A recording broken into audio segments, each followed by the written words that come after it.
Brooke, Rob kind of brought up, oligometastatic disease, right? Finding these small lymph nodes that we wouldn't ordinarily see on conventional imaging. How does that change your approach to treatment? With their presence, trying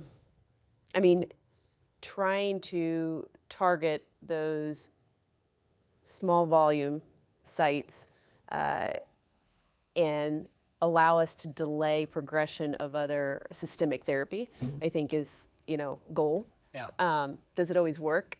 Some you see that responds well and some doesn't. We do a lot of that with radiation for our patients, but I think if you can slow down what you're adding for some of those that, especially lower ECOG status, things like that, that's not going to handle the therapy as well. I think that's an important thought to think through. Yeah, no, I think it's been a whole paradigm shift of how to manage oligometastatic disease. Is there a number that sticks out in your head as, or region where you say, okay, the Mets are here, there? Certainly visceral Mets are gonna, that's a bad actor. But is there something else that would trigger you to say, change your therapy? A few lymph nodes, a few bone Mets. I'm probably not going to ask for primary tumor radiation plus a couple others, more than 3-4 spots, in addition to ADT and an oral ARI. That doesn't mean you couldn't, but I tend to talk to those patients about that and say, this is kind of end up being, if there's spots that we can see, there's going to be quite a few more that we can't see. And if we're targeting too many of them, the chances of that significantly impacting your progression or overall survival is probably fairly low. So I usually stick to less than 3-4 spots that I would offer radiation for, in addition to systemic therapy. Let's turn a little bit more different page now and talk about doublet therapy. And we've had several trials that have looked at Aranode trial with darolutamide. You have Latitude, you have Titan, you have other things that looked at the different agents that are using ADT plus either darolutamide or Abi or Enza or apalutamide. How do you approach that? What's your treatment? Are you going to, do you put everyone on a doublet right off the bat, or do you use ADT monotherapy at all? Yeah, so I think it's a good question. So yeah, I usually kind of introduce both options, kind of just try to explain to the patient that you have the circulating testosterone that we need to block, and then you have to block the receptor, and so I usually tell them that it's going to be 2, but if they want to go slower, maybe I would offer it if they're worried about the side effects. And I think, I usually kind of give them the names of a few of them, even though it can be overwhelming for them. And you kind of just say, well, I lean towards these 2 in this scenario, and then see if they're willing to try it. And then one thing you have to always look at, too, is, again, their med list, their history, because there are some drug-drug interactions and that kind of stuff you're always worried about. And then cost, of course, So I usually kind of say, well, we can submit a couple of them so you have our navigators look and see which one we think is best for you. Cost and access. And then I find myself going through side effect profiles a lot and really kind of tailoring my use of those class of drugs. Can you speak to that, Rob? Yeah. I think fatigue is probably the most significant quality of life marker or issue that we deal with in the advanced prostate cancer world. And that's the one that most people are going to care about the most. And some of these agents have far less fatigue than others, and some have more profound fatigue. And so as I've been doing this for the last several years, I tend to move towards the ones that have less fatigue, just because the patients tolerate them well, and they're more likely to stay on therapy and help prevent disease progression, all those things. So it's mostly the fatigue. Certainly if they have drug-drug interactions or histories of seizures or thyroid issues, that sort of eliminates them from, or liver issues, that can eliminate them from other options. But the cleaner the drug, the easier it's going to be to keep them on therapy and get them what they need for their treatment. Do you look at any of the study designs or study results that initially came out, or do you kind of look at them as kind of all being effective with fairly general similar response rate? The latter, similar response rates. I mean, you could get into the weeds on those study designs, but I think in general they all have a very similar, similar performance in the long run as far as tolerability as well as efficacy.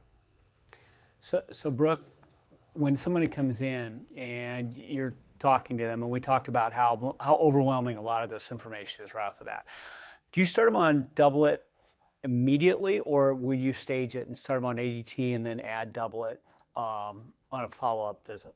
Yeah. I think it depends on the patient. I'm someone that has a hard time sticking with a hard and fast. We always do it one way. So when they are getting the big eyes, the glassy eyes, and they're getting overwhelmed with all the information I'm giving them and realizing maybe one drug's enough today. Right. Versus the one that's give me more information. I want to hear about everything. They're going to go read about it anyway. They're going to ask immediately why you didn't start them on that second drug. So those are the ones that I bring up.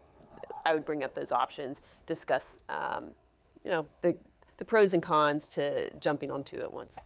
Yeah, I've found it sometimes even staging it, you can kind of isolate their side effects a little bit better. You get this, and then you can kind of do that. So Steve, where does chemotherapy fit into this? So if someone presents, they have the Arison's trial where they used docetaxel plus ADT, and then they had darolutamide with that. It really showed some increased efficacy. When do you go for chemo? Have that discussion with the patient? Do you do that when they present with higher volume disease, or how do you approach that? Because usually if I'm going to consider chemotherapy or the triplet therapy, number one, they're, at least as of now, and this of course can change, but they'll have bad disease. They'll have very high PSAs.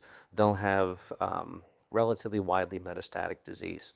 And usually the approach that I have is one where, for example, the patient that you were just talking about before, do you stage the ADT and then the ARSIs, or do you do it both at the same time? Well, I usually do both at the same time. And the reason being is that ADT always causes problems. They'll have a mental fog, they have, it affects them, and it's obvious, and it affects them, everybody around them affected too. So when I say we should start both of these, but at the same time, it's going to affect you, just be ready for it and things will get better over time. You start them on both, and if it just affects them a lot, okay, we'll stop one. And just the psychological, okay, I'm cutting my medication in half, it's amazing how a lot of them come back and say, I feel better. Even though they really shouldn't, they do. Yeah. And so when you start talking triplet therapy, it's kind of the same deal. I'll usually start with both ADT and the ARSI, with the intention being is that I think that you will benefit from this. I'm worried about the side effects. But let me tell you, if you can tolerate these two, you can upgrade to this. And so getting patient buy-in is probably one of the most important things to do when you're giving them drugs that are going to make them feel poorly. But from the clinical, when do I offer chemotherapy or when do I offer triplet therapy, it usually, again, is, disease spread, PSA level, and functional status. If I think they can tolerate it, even though I know it's going to make them feel poorly for a while. Brian, what are your triggers to give chemo up front? Yes, I think similar to what he said, first for sure is like their functional status, can they handle it? So, age is relative, but yeah, obviously if the guy's older, and I don't have a specific number, but yeah, I feel like we're seeing more and more older patients, so it's just, do they want to go through chemo? And they may have had a negative experience, so you'll bring it up and say, we can go to this. So I always introduce it in that sense, just to give them the option. But it's usually kind of their functional status and the severity of the volume of the mets. And but yeah, I try to push it because the data says it can help. in those patients. So if they're willing to go through it. Anybody you're going to walk into, for me, it's visceral mets. So if they come in with visceral mets, they have lung mets, they have liver mets, they're getting it. If they have really high volume disease that's overwhelming, especially a young, healthy guy, that's what I'm going to give them. What are your triggers? Same, yeah, visceral mets for sure. Young, healthy guy, even if he's got borderline high volume disease to low volume disease, he should probably be on triple therapy. I really use the high dose, or the high volume definition to at least discuss it. It's not that I don't discuss it with low volume folks, but I'm less inclined to push them towards that.